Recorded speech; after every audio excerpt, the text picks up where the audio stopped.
I'm Daniel Montgomery, here for our Making of Red, White, and Royal Blue panel to discuss the Prime Video romantic comedy about the love affair between a British prince and the son of the President of the United States. I'm joined by producer Sarah Schechter, co-writer, director, and executive producer Matthew López, and actor Taylor Zakhar Perez, who plays Alex Claremont Diaz. Now, the film is an Emmy nominee for Best TV Movie. What does that recognition, first of all, mean to the three of you? Start with Sarah.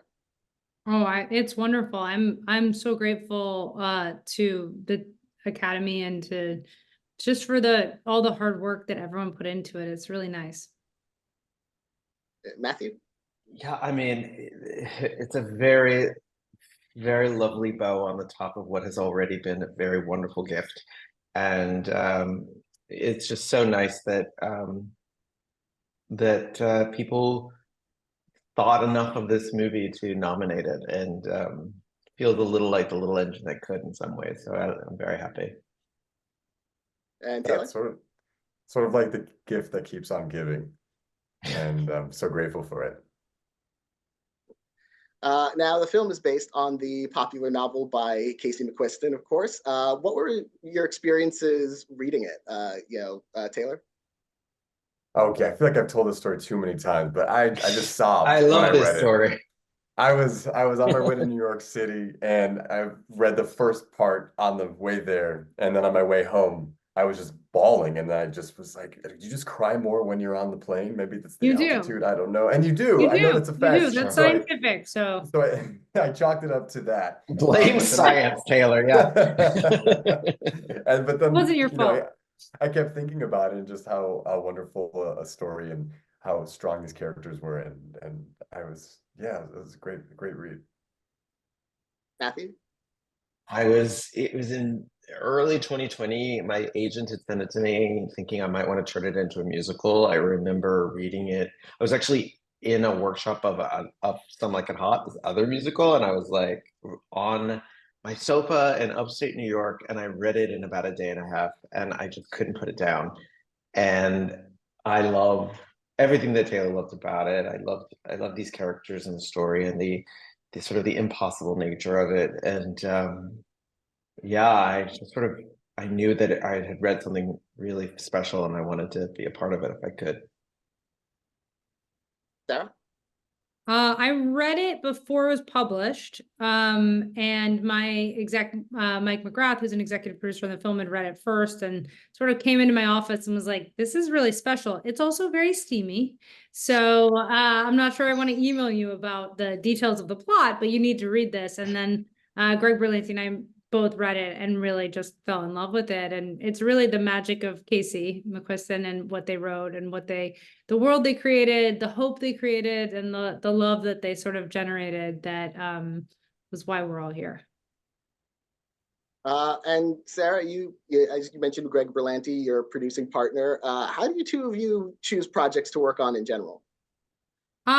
Great question. It's really case. I think we both have really diverse taste and overlapping taste, but are also supportive of anything I think either of us really love. But I think that's what it comes from, is just a story we really want to tell, be a part of, that feels entertaining and fun, but has like heart and humor and really just can connect with the human condition. And Taylor, what excited you about the role of Alex? What stood out in the book and then in the script? Yeah, I think what stood out in the book was that he was such a dynamic character that you kind of didn't know what was going to happen next. I think he was incredibly intelligent, and that kind of scared me. But I loved The West Wing, and for some reason he just reminded me of like a Sam Seaborn character, that Rob Lowe character, and that it was almost like Sorkin writing in a character in Alex. And I think I look at roles and I kind of just do like a little litmus test of like, does this make me feel uncomfortable when I'm reading and creating this character in my head? Like, is it scary? Is it going to challenge me? And with Alex, I'm like, oh man, I wonder if I can think as fast as Alex. Can I be as quick on my feet as this guy? And hopefully I did. And I also just loved that he was so open with everything. Like he was like, I think something that we share is like, I'll try anything twice. Like I always joke about that. Like when it comes to food, I think it's disgusting the first time, I'll try it again because I'm like, hey, you never know, you can have a new experience. And with him, I think he's like that. He's like, I will try it as many ways as possible until it works. And he was uh, just so contagious, I felt his energy was. And if like we could have someone like Alex in the public eye, you know, in the White House as the first son, then I think America could be a pretty sweet place. I think luckily Taylor has more charisma than Alex, so that's really where we Oh my gosh. Casey McQuiston is also an executive producer of the film. What was it like working with her, or working with them, sorry, adapting their work for the screen, Matthew? Well, Casey, it's funny, like Casey did me the great favor and possibly paid me the great compliment of leaving me alone for a while, which is what I think I needed in order to adapt this book at first, because there was such it felt like a high wire act. And I knew that there were so many legions of passionate fans, and I didn't want to disappoint them, but I also didn't want to disappoint Casey. And it's like, as a playwright, there's always a period when you're in rehearsals where it's best that you as a playwright leave, because it just gets ugly for a while, and it has to go through that ugly phase in order to get into the pretty phase again and the happy place. And I think in any adaptation, there's that thing. It's just sort of like, I remember writing some things, and I'm like, boy, I'm glad Casey's never going to see this, because it's going to be great by the time I send it to them. It has been tremendous to then share the script with Casey the first time I ever emailed it to them, and get this overwhelming response of of support, of happiness, and then of course the other fun thing was every time we cast one of the roles, because we were in the process of taking Casey's story away from them and turning it into something new, and it really was the casting process that enabled that transfer. And so these people who were just in Casey's mind as these characters, maybe without faces, then suddenly it's Uma Thurman, and it's Clifton Collins Jr., and it's Taylor, and it's Nick, and I had a lot of fun with Casey, sort of unveiling each cast reveal to them as it went, and then of course working on the sequel with Casey as a co-writer is also like the next level, because now I'm like in a room with them and we are concocting this story together. So it feels like throughout the whole process, we've just sort of grown closer, and this mind meld is happening, which is, great for now, but we'll have to sort of do some surgical separation at the end of the sequel writing. Sarah, what was your collaboration with Casey like? I mean, look, as a producer, having an author trust you enough to give you, of all the other producers that are knocking on their door, the permission and the trust to adapt their material is honestly the greatest and highest kind of compliment and honor, and I take it really seriously. So I think there was always a tremendous pressure to make sure that Casey was happy with what we were doing, and not contractually, but just morally. And I think Casey is awesome. I admire them so much. They're so smart, they're so talented, and they're very, very wise and really good at understanding. Maybe because they write books, which is such a long and depth process. They're really patient at moments where it's not right yet. They're always sort of keeping their eye on the North Star of what came out of their soul, But so Casey's a true joy to work with. Really have had such an incredible and wonderful experience working with them, learning from them and just also like having their faith and trust and friendship is amazing. Taylor, were you able to discuss your character with them to get a fuller sense of Alex? I wasn't. I met Casey probably the last week or two of filming the movie in London. They came for our electronic press kit day, and I think we took some Polaroids with them and got to hang out for maybe an hour. And so Alex and Henry were kind of set by the time I got to meet them. And we all asked about him the entire time, waiting, when's Casey coming? When's Casey coming? And I wish we would have been introduced sooner, but as you know, on a film set, on a TV set, it's so chaotic that there really is no personal time to have, no downtime. And I really think that Matthew's adaptation, I think he really captured the essence of these characters and kept the heart of these characters.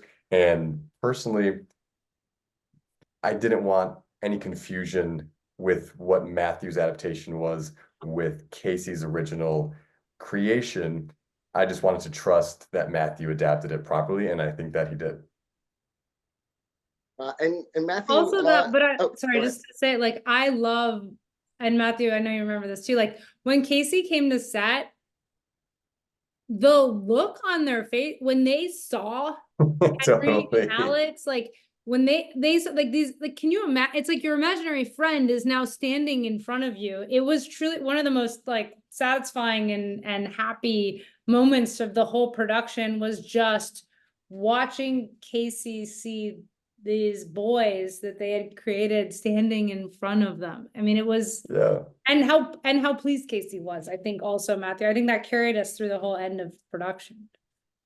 Yeah, it was definitely the sort of visiting dignitary day, and it was you know, I was actually grateful that it happened later in production, because what Casey ended up seeing was a group of people who knew the characters in some ways as well as Casey did, and the thing that is true is that the characters are so clear on the page in the book that the multiple acts of adaptation of writing a script and rewriting a script and then casting it and then giving the script to the actor, by the time the movie comes out, you're lucky if it bears even a passing resemblance to the originating work. And I think it's a real testament to how vibrant that book is, and how clear as a bell each character that Casey has invented seem to be, and cuts across layers and layers and layers of process to stay intact the way that they did in this film. Also, Matthew cast Casey in a very club cameo. I did. Ellen as Uma's speechwriter. So there, the scene, the election night, Casey's actually in the film, sitting next to Uma, which is pretty as Ellen the speechwriter, which we thought was a nice full circle. Yeah. I think I mentioned to Casey, I said, if you were on set the whole time, would you have felt like when you're bowling and the ball is kind of moving, and you know when you kind of turn your body like this after you bowl, like you kind of just, you want it to hit the pin properly? I said, do you think you would have been like that the entire summer? And they said, no, I have so much trust in what is on the page and what everyone created, that I really just gave it over. So that was, you know, put a lot of faith. It's like, it says a lot about Matthew too. And Matthew really spent a lot of time on that relationship, and Casey, I think, just intuitively knew that they could trust him. Now, Red, White, and Royal Blue is a same-sex love story, and it's queer in such a matter-of-fact way that I don't think would have been made 20 or maybe even 10 years ago. Like, how meaningful is that to you, Matthew? Yeah. Well, I mean, you know, its queerness and its essential itness is inextricably linked. the story doesn't work without these two characters, and the story doesn't work without it being a queer love story. And I love that it's that the queerness can't be erased from it and still have the thing be intact.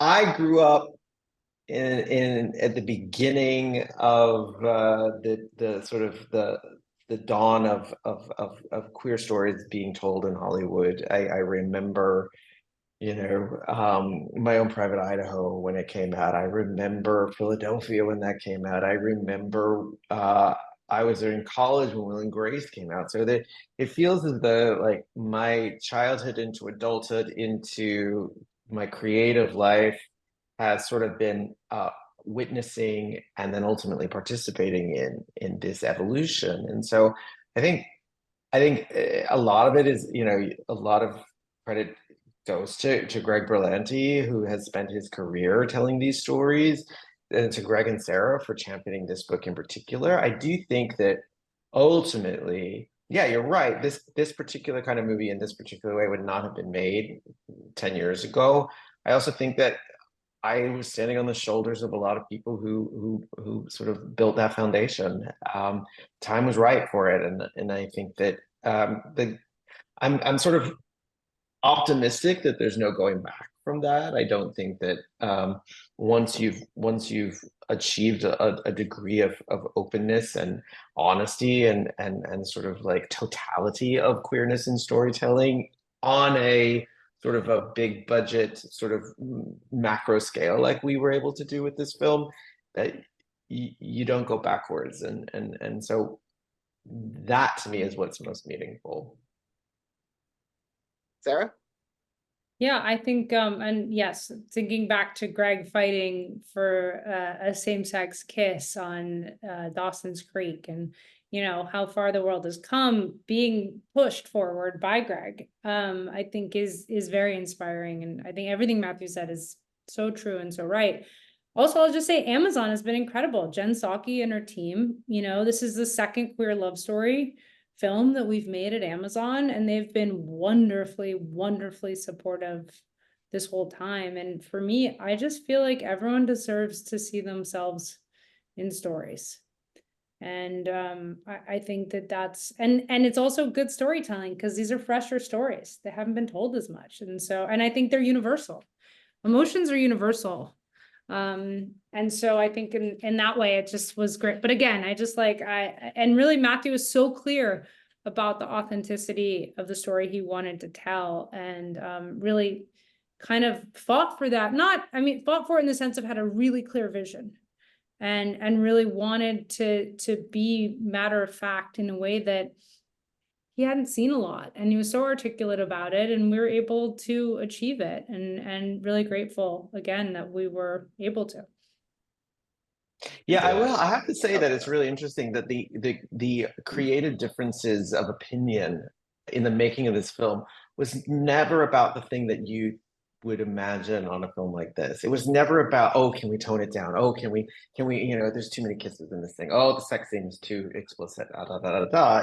It was treated like any other movie in that, like, oh, we disagree on the length of that scene. Oh, we disagree on, can we come to it? We don't think this scene is working. It was treated like any other movie by the studio and by the producers, and its queerness never really ever factored into the notes. That's not what we were wrangling over as we were making this film.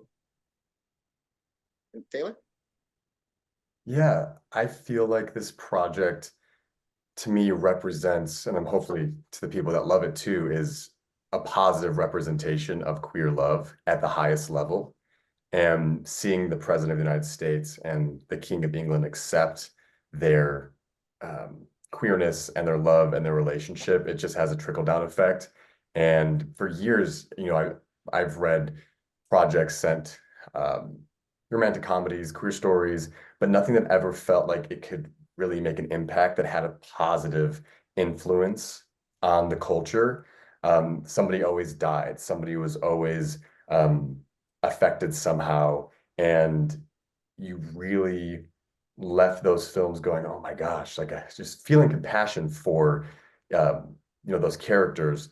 But with this movie, you feel optimism, positivity, excitement, excitement for their future. And they're also really high achieving individuals, and they're not being represented as, people that don't have agency. And to me, I think the more of this type of representation we can have of characters on screen for everybody, I think kids will be growing up thinking of themselves in a different way, and that's really exciting. And I can't wait for that. I'm wondering if the three of you have particular scenes that stand out to you from the film that were your favorites to shoot, or once you saw the finished product that really excited you about the finished film. What about you, Matthew? I mean, I really still am madly in love with Taylor and Nick's work in that scene in Alex's bedroom after they hook up for the first time. Their chemistry together in that scene is just so heaven sent. And I remember like showing Sarah and Greg and Mike a cut of the film, and the question came back, is like, is the scene too long? Is it too long? And we, oh yeah, maybe it is, but oh God, how would you get rid of any of this stuff? That I think is just as a director, I'm just so proud of them and their work. I think my favorite day of shooting was the VNA, when we had the great pleasure of taking over that museum in the middle of the night and shooting with just the two of them. The magic of what was in the book sort of was the magic of filming there, literally sneaking into that museum. And then the other thing I would have to say is that like election night was such a fun night, fun scene to shoot, because we conceived of it as this oneer. We called it our 1917 scene, and we shot it all in one take. And then when I started to screen the film, I realized it was just a little too, there was no urgency there. So we started cutting it up and doing the split screen stuff because I just needed to push the urgency. And I remember showing the film to Steven, and Steve was like, what have you done to our magnificent shot? What have you done? This elegant tracking, this 7.5-minute tracking shot. And I was like, yeah, that's post-production for you, Steven. Those are my big three. Taylor? Oof. I've always been a fan of Uma Thurman, growing up watching Pulp Fiction and Kill Bill. And I think that made me the most nervous, was awaiting Uma's arrival to set. And I know we had a handful of scenes together, and just getting that relationship solidified in a rehearsal, right? Like a 10-minute rehearsal. It's like, all right, let's do this. So I really loved the scene where Alex is being reprimanded because he gave a statement about flipping Texas. And I love when he goes toe to toe with his mom. And as Taylor, it's like going toe to toe with Uma Thurman. And it's like everything I could have ever imagined as an actor having this experience.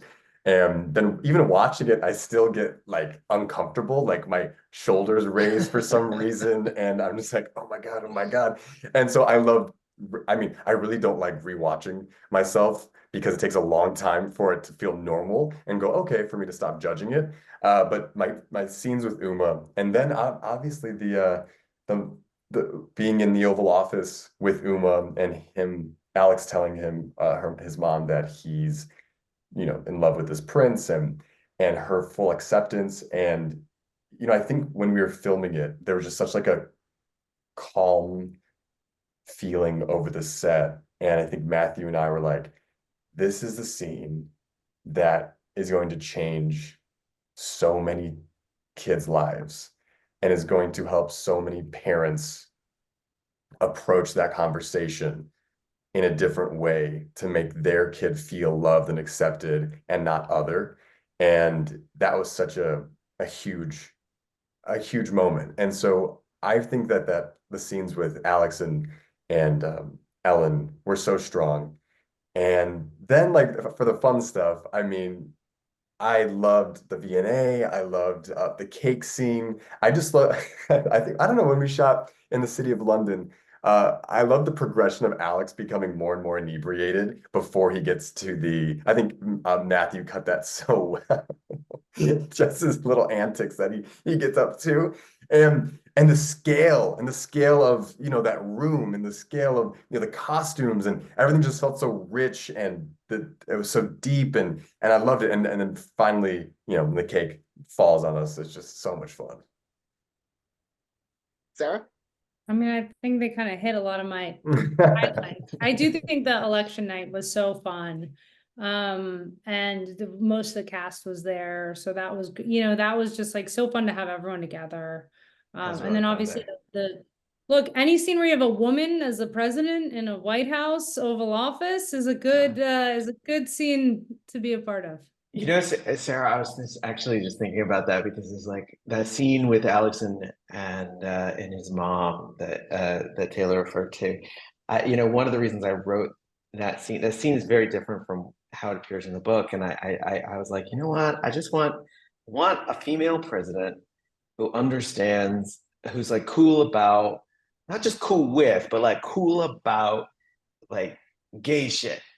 And like what is important to, and what are the sort of the minutia of the lives of gay men. And like I really wanted that scene to sort of feel like world's coolest president. And it just felt like fiction for so long. And now I'm sitting here going, maybe in under 100 days we can get we should have put her. Yeah, we should have put her in a bedazzled rainbow jean jacket. I mean, we really missed that. Basically, I think the sequel is just going to be a collection of things we wish we could have done with the first movie. We're going to break the story here that the sequel is merely a collection of outtakes and like wish we could have done. And there's no real plot to the sequel. It's just going to be us screwing around for 2 hours. Well, one last question I want to ask about the sequel. I know you all can't reveal very much about any plot, certainly, but I'm wondering what you're looking forward to about revisiting these characters, Matthew. Well, I'm in the process now of writing the sequel with Casey, and the first thing to say is that who gets to write a sequel to their first film? Like that's just like pinch me territory, beyond pinch me territory.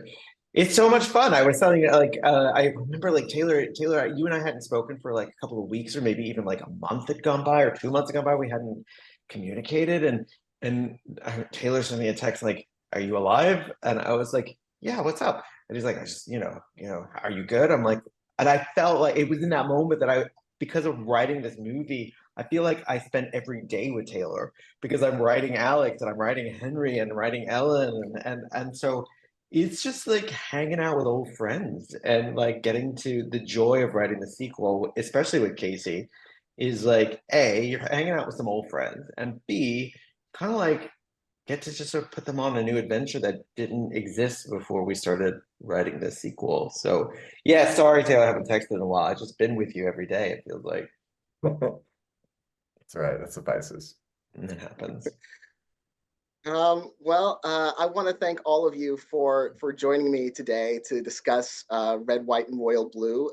Fingers crossed for the Emmys, of course, coming up in about a month's time. And Taylor, go flip Texas for us. Texas, all right. I'm gonna head down there.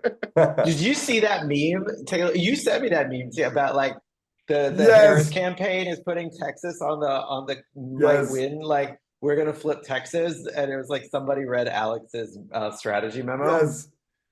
Wait, I have it. It's right here. It's this one. I will say I got to meet. Yeah. There you go. Yeah. He read his Texas strategy. I will say I met Hillary Clinton recently, and she did say if every college age resident of Texas voted, we could flip Texas. So get out there. Yeah. So your lips to Texans' ears. My dad is ready to send you down there right now, Taylor. He's like, my really? dad was like, "Is like, why isn't Taylor in Texas right now?" I'm like, well, that's a good question. Yeah, Taylor, why aren't you in Texas right now? Yeah, Taylor, why are you in Texas? Sarah, keep flexing on Hillary Clinton meeting her over there. That's amazing. It was pretty cool. Well, thank you so much. Yes. Thanks. Yes, Thank thank you. you so much.